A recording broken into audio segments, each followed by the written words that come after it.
Good morning, everybody. Welcome to Security Squad Podcast. My name is Brian Horning. I'm your co-host, along with Reginald Andre, Randy Bryan, and Ryan O'Hara. How are you, gentlemen? Welcome to another show. Good. Cool. I had a weird experience in the intro music again, and this time I was imagining Randy playing air guitar through the whole thing. Can't get it out of my head. He was. I like to sing it before when it's playing. That way I know exactly what our mission is. We contemplated what we're going to talk about. Now we're going to tell you something new. And you guys don't get to see it, but he likes to sing that when we close down the broadcast. Yeah, right. All right. So today we got our podcast, which is free. We don't charge for it. We don't annoy you with ads and things like that during our time together. So the only fee that we have is you share the show, share it out on your social media, share it with your friends and family. Let them know why this is a worthwhile podcast that they should be listening to. Why should you listen to us? Because we educate you on things that are in the news like cybersecurity. As we heard yesterday, the White House has come out yet again and brought up the topic of cybersecurity, which we happen to be experts at. You got 4 experts in cybersecurity on one podcast, ready to break this stuff down for you.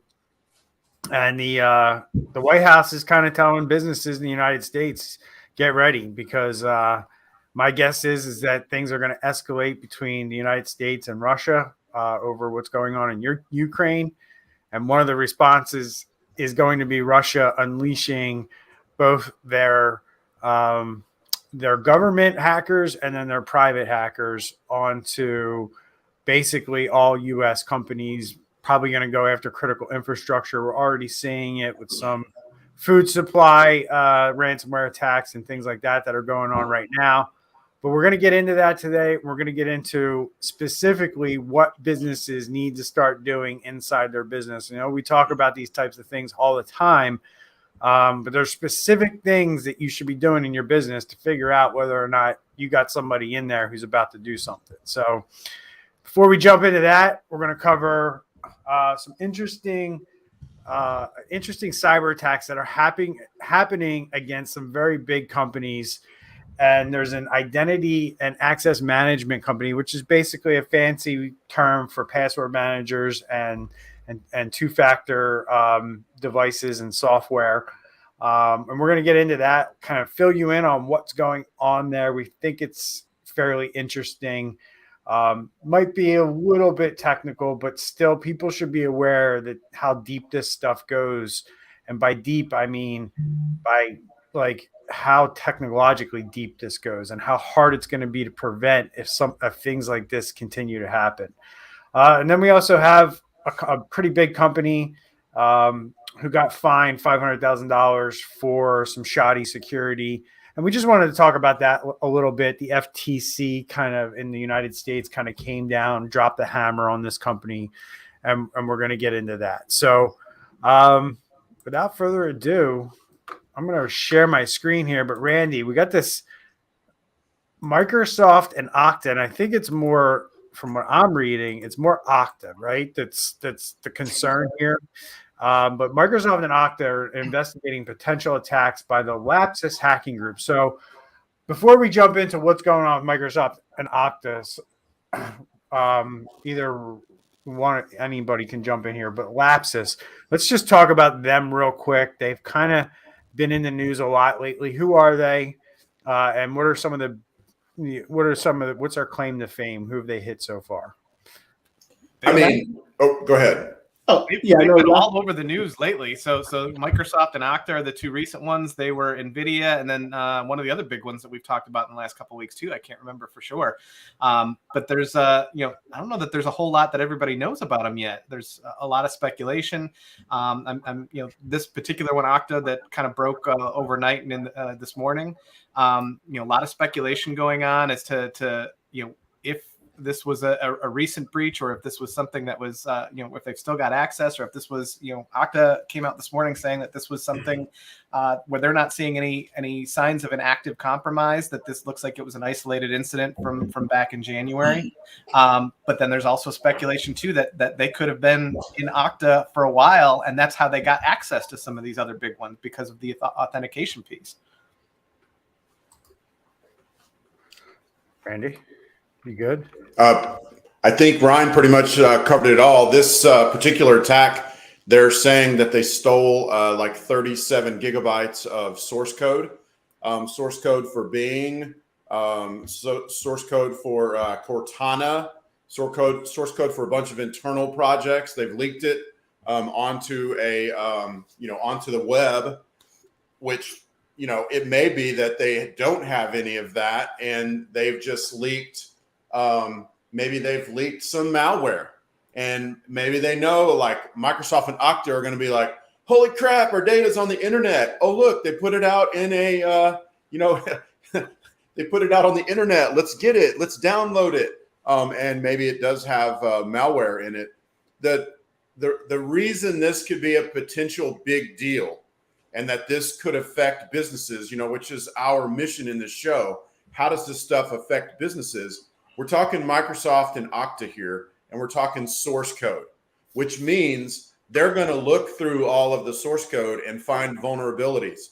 They might find a source code that if you search a certain thing on Bing, that opens up some kind of vulnerability. Like, I know that sounds far-fetched, but you never know with this kind of stuff what they're going to end up finding. So if this turns out to be real, it could be a really big deal. And the fact that Okta says it's a nothing burger makes me more suspicious than if they would have just said, "Hey, we're investigating it and we'll keep you posted."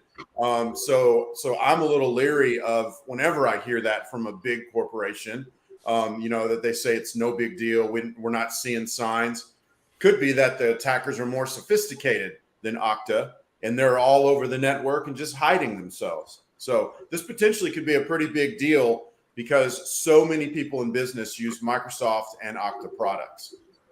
Yeah, and especially since they're saying this the next day after it's been reported. We always know that, whenever these companies are saying something the following day that everything is good, it's also a little weary to believe that. And Lapsus has had significant they've been really good because, as Ryan mentioned, NVIDIA, there's Samsung, Ubisoft. So they really have had starting to make a track record and a name for themselves.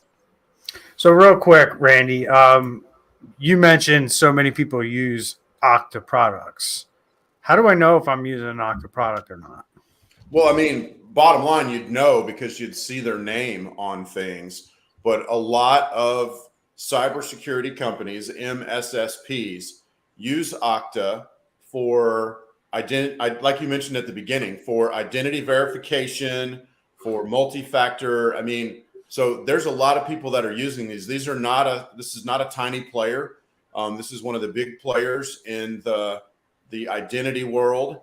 And so is Microsoft. It's another little red flag for me because Microsoft's one of the biggest identity providers also. Just by the fact that they have 365, and then you can use that to log in to so many things out there.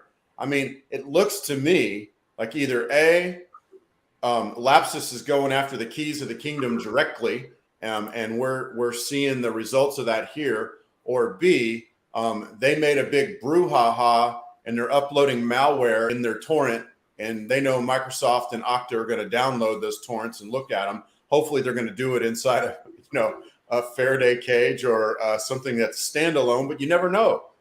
So yeah, they're both identity providers and they're both really big. So that's one of the things that catches my eye. And on their website, they have like kind of a client list: Peloton, JetBlue, Sonos, Moody, HP. So they do enterprise 100 Fortune 100 companies.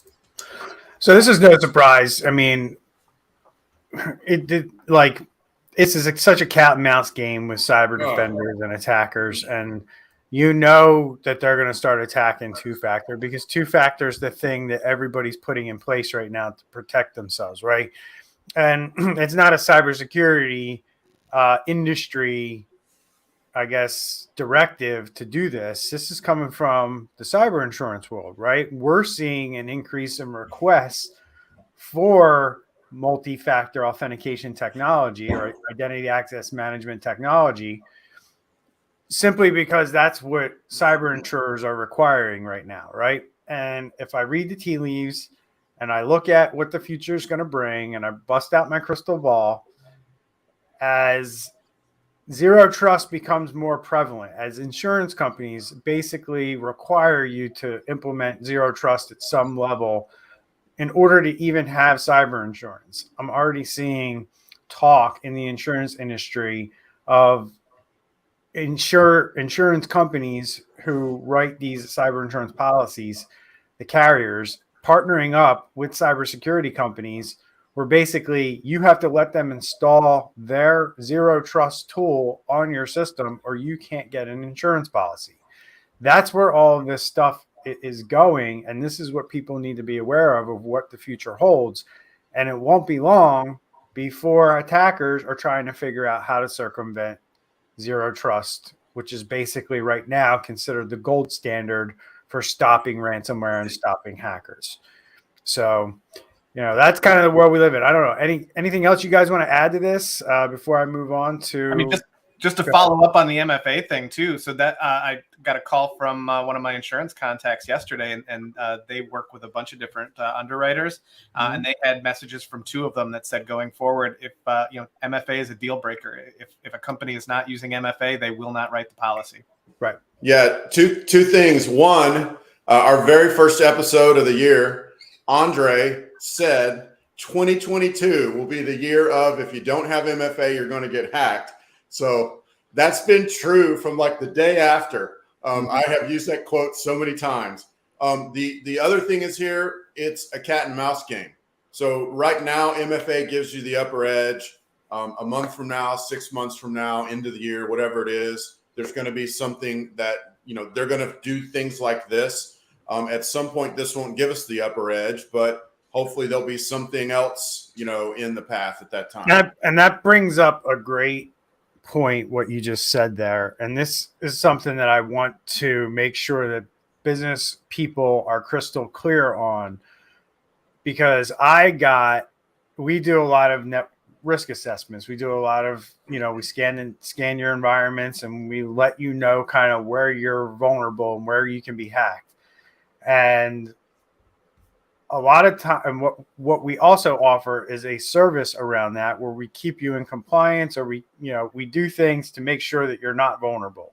Now you can hire us one time and get a point in time kind of analysis, or you can get ongoing, monitoring and making sure that, you have somebody who's looking after your system all the time.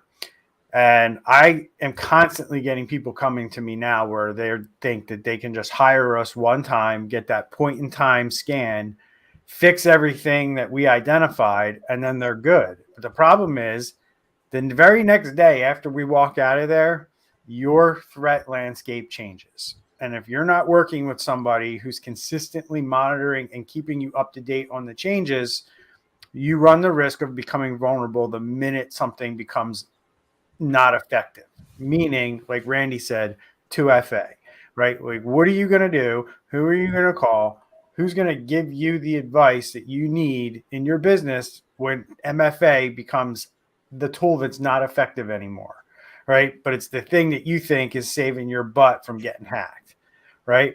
So this is why this stuff is important. This is why you need to stay in tune to it. Keep your finger on the pulse, because this is changing by the minute, every single day, in what works and what doesn't work, and what hackers are using to exploit companies and how they're being successful. So, and as we see here with our friends over at CafePress, they didn't do such a good job at this stuff. And they just recently got fined by the FTC for $500,000. So what happened with CafePress here first? What did they do wrong? What were some of the things, Andre, that they found that CafePress was doing wrong and that caused them to get hit with this $500,000 fine from the FTC? Yeah, so CafePress is a platform where they do on-demand products, clothing, home decor, kitchenware. So they do all those type of things. And essentially, it was just a line of failures and mishandlings by the past owner, where the FTC fined them the $500,000. So essentially, they were storing, and it's things that we always talk about. They're storing social security numbers, plain text, personal identifiable information, email addresses, phone numbers, just so easy that if a hacker or anybody got into their computer systems, they could just easily pull that information out without it being encrypted. And also, they didn't patch their systems. We know that one of the easiest way to protect yourselves is by just simply making sure that all the products and operating systems that you're using is up to date. So during this investigation, they just found that there was just no care for any type of cybersecurity at this company. They didn't follow any of the fundamentals, like is a really big thing right off the top. But I think the other thing to look at too is one, they did get fined, so there are consequences to this type of thing, and two, the fact that they were trying to cover it up actively just again shows you that reputation is something that's at stake too. It's not just about fines or getting sued by people whose data was compromised in this. This is a reputation killer.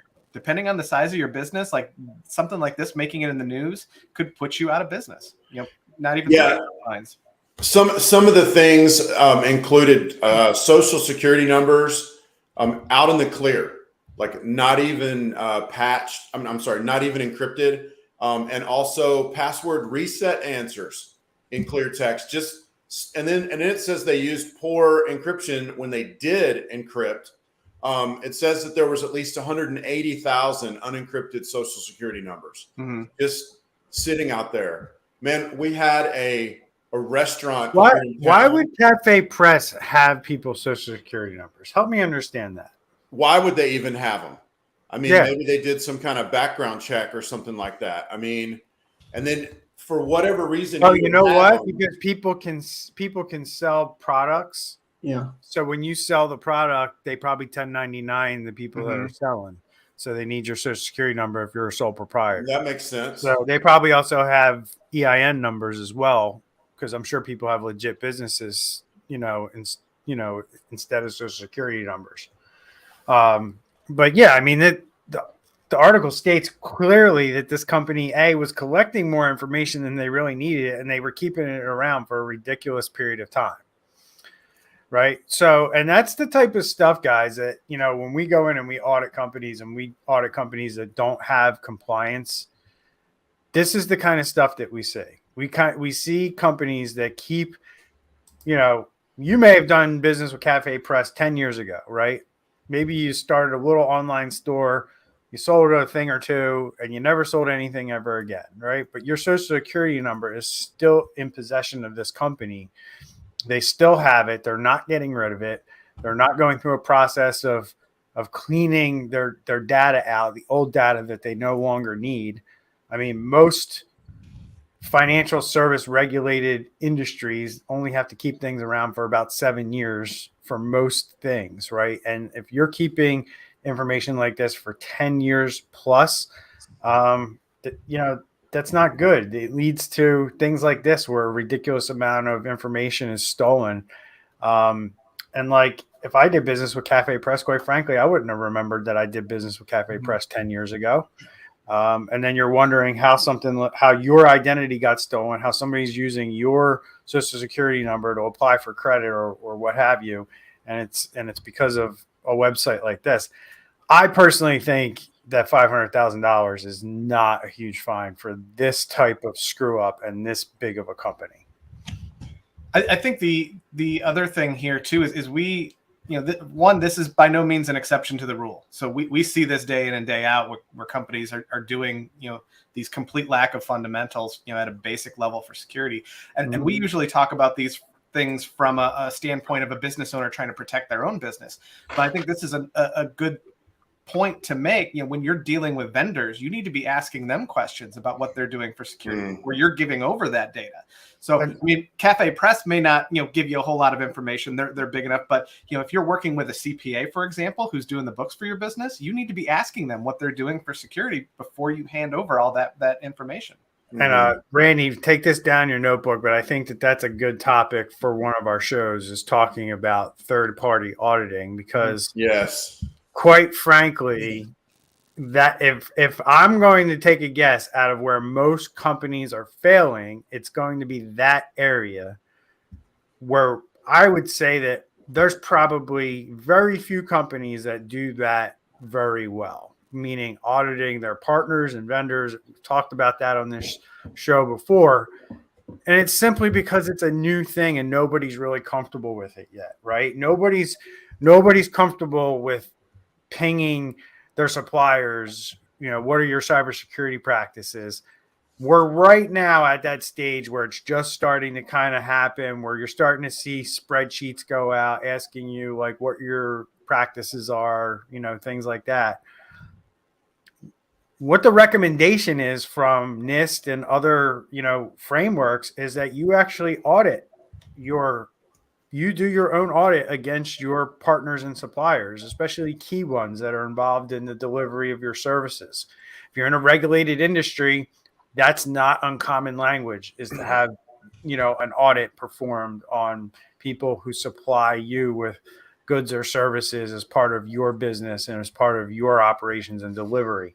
So this is all stuff that's coming in the next probably 5 to 10 years. In 10 years, auditing partners and vendors for cybersecurity practices or having some way of checking that is not going to be an uncommon thing. I would imagine in 10 years, we're going to be able to streamline that. There's going to be a database somewhere where you're going to be able to go in and look at somebody's cyber resilience score, if that's what you want to call it. I mean, the days of having to do an audit every year is going to seem very inefficient. And I imagine somebody's going to come up with a way to score everybody just like a credit score. It's like a D&B score. Here's your cyber score. Here's this business's cyber score. And everybody's going to be able to, pay a small fee and look up what somebody's cyber score is.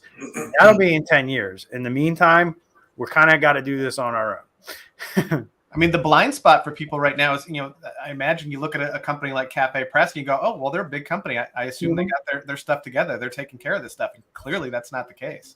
Well, we'll look at all the big companies that get hit every day. I mean, that's the biggest. When you talk to these bigger companies, that's the number one thing that I hear is, oh, we're good, because they have a budget, right? Because they spent some money on it, right? And they get this sense that we're doing something about cybersecurity, so we must be good. I don't know. I can spend a lot of money on a lot of things, and I don't know if it's, being productive or not. How do you know, right? You got to have somebody come in and do an assessment and do an audit. So anything else you guys want to talk about with CafePress before we move on? No? Cool.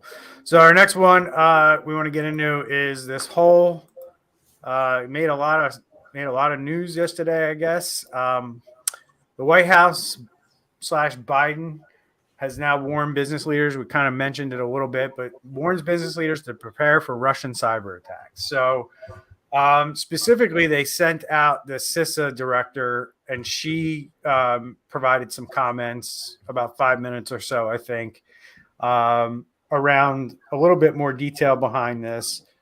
But basically, in a nutshell, as I said at the top of the show, it seems like the U.S. and Russian tensions are going to increase. At least the relationship is going to deteriorate in the near future.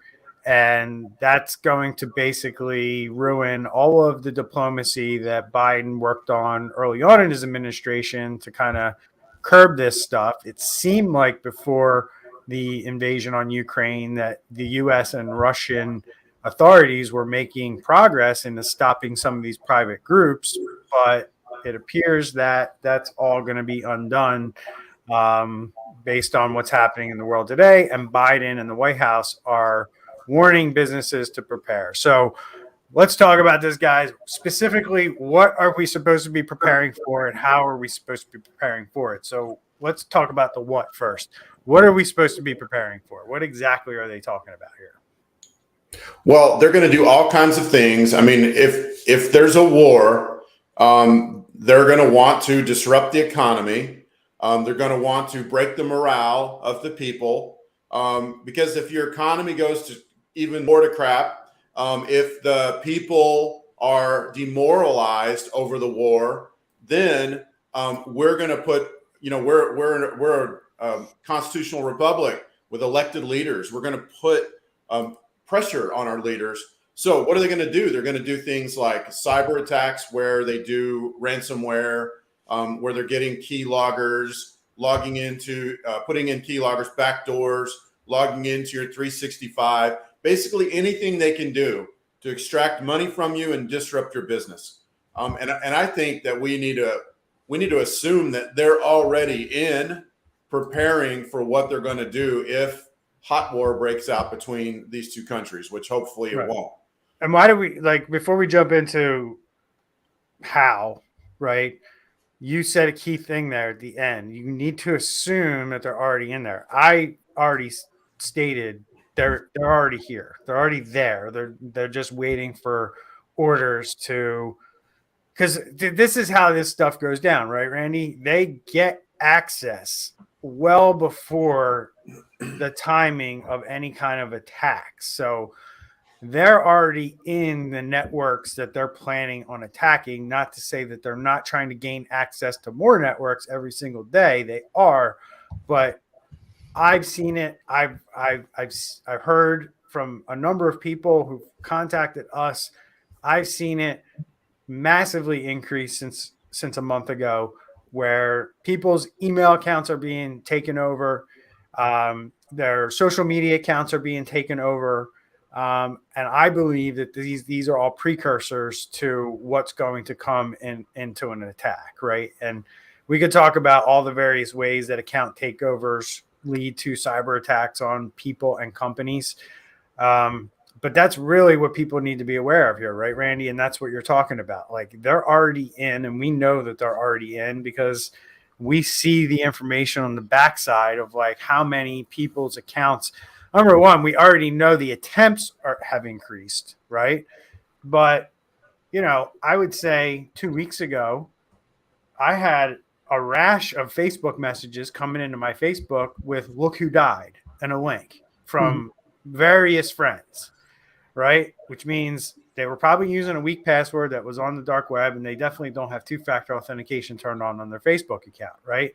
And these are all the people who are going to be the reason that these cyber attacks go down, right? People who don't have monitoring or don't have any idea that somebody's logging into their email, don't have two-factor turned on their Outlook web access. So if somebody logs in, they're just in, and they could start sending emails to whoever they want using your email account. Social media, same thing, right? These are the things that we're seeing. So, we know that they're coming. They already have access. They're going to continue to gain access.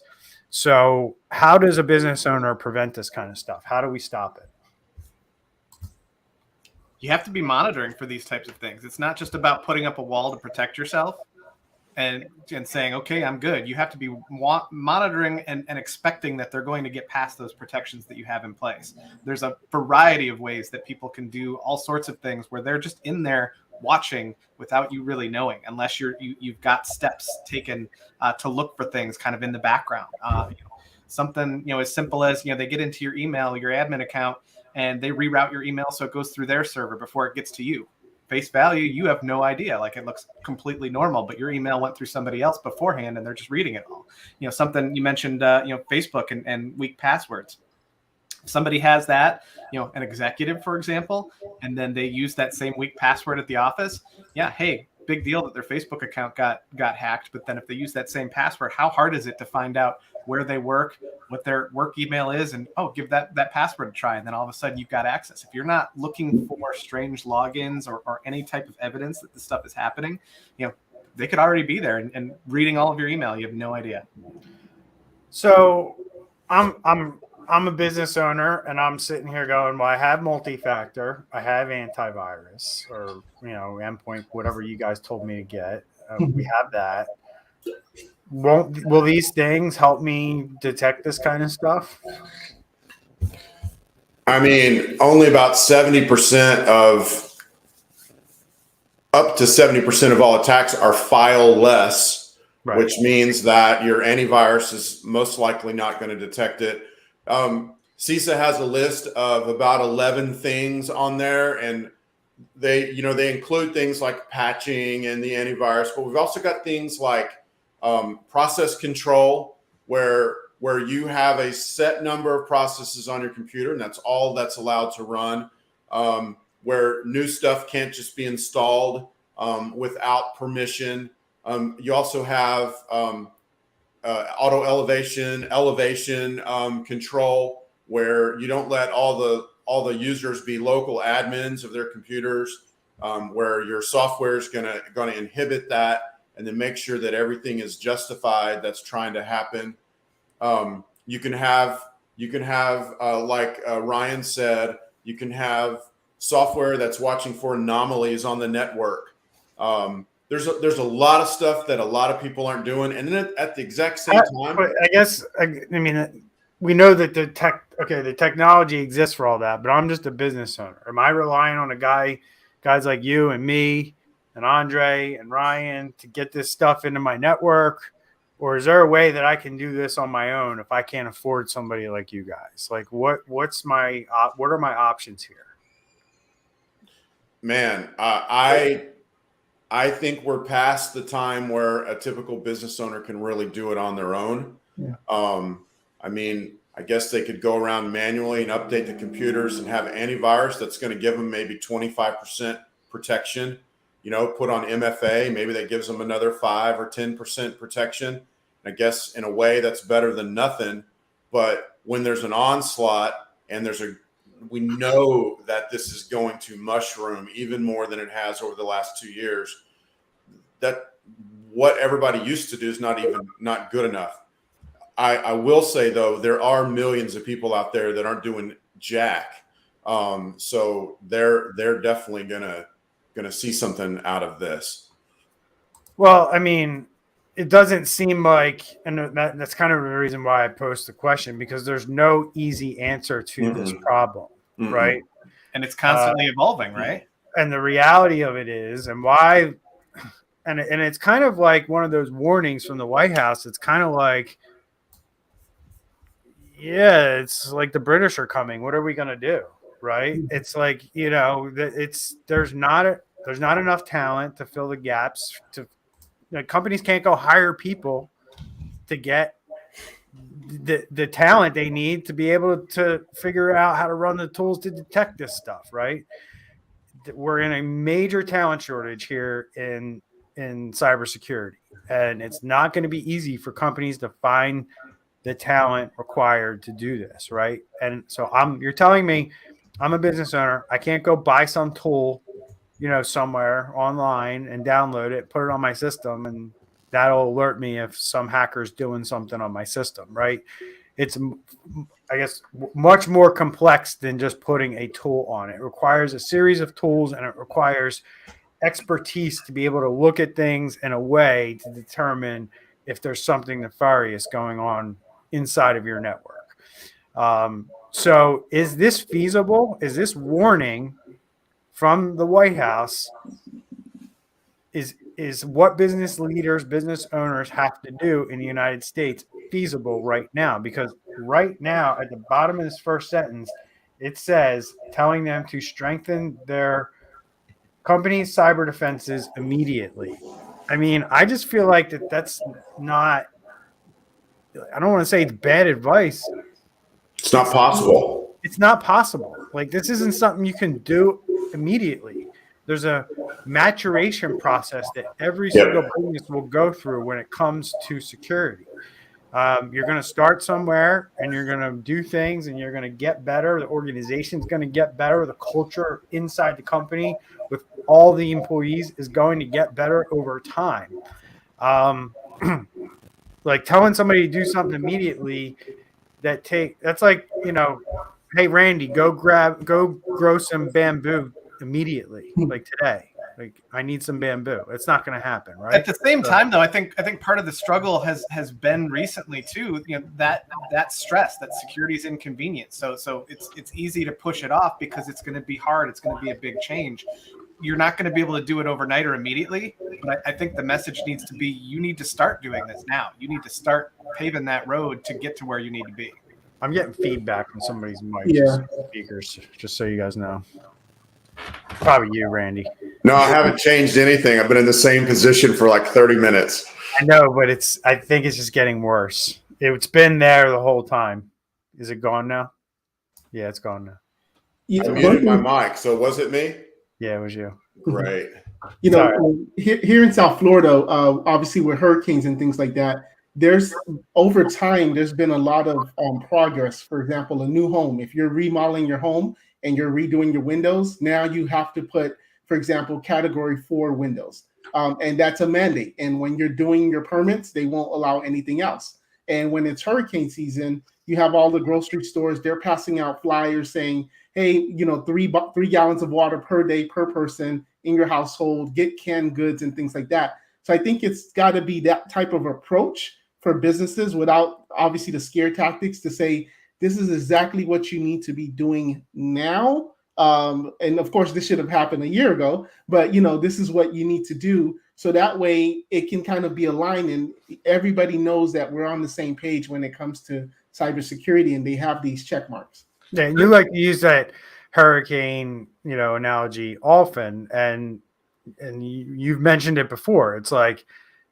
there's going to be a point in time where there's just not enough time to do it. Right. So, right. You don't heed the warnings a day before to get out of your area when they're calling for a category 5 hurricane. It's going to be really tough for you to get out of there. So it's the same thing with cybersecurity. It's kind of going to get to the point where it's too late for businesses to even do anything. And unfortunately, that's kind of the way that I see things going. Because I would venture to say there's probably some companies that have a false sense of security because they have a certain product out there that they think is doing the kind of stuff that we're talking about here. And while they probably do a very good job, and let's just take Mandiant or FireEye for a minute, right? Their managing detection and response service that they have is very good, but it's going to cost you well into the 6 figures to get that software. They only really sell to enterprise level clients. Part of the reason why, other companies like Google and Microsoft are looking at acquiring these firms because they're already working at the enterprise level where Google and Microsoft like to play, right? That's where they make the bulk of their money. They don't make it really off of Gmail and, people buying office licenses and things like that. So, we have tools that can go out and do a little bit of this, but you're a small business, you're a medium-sized businesses. There's other options that are similar to like a FireEye tool, but there's not going to be there's no silver bullet is what I'm trying to say. There's no one thing that you're going to put on your systems that's going to get you everything that you need to be doing within cybersecurity.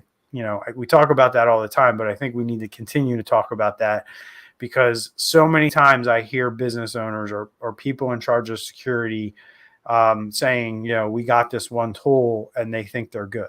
And it's like, no.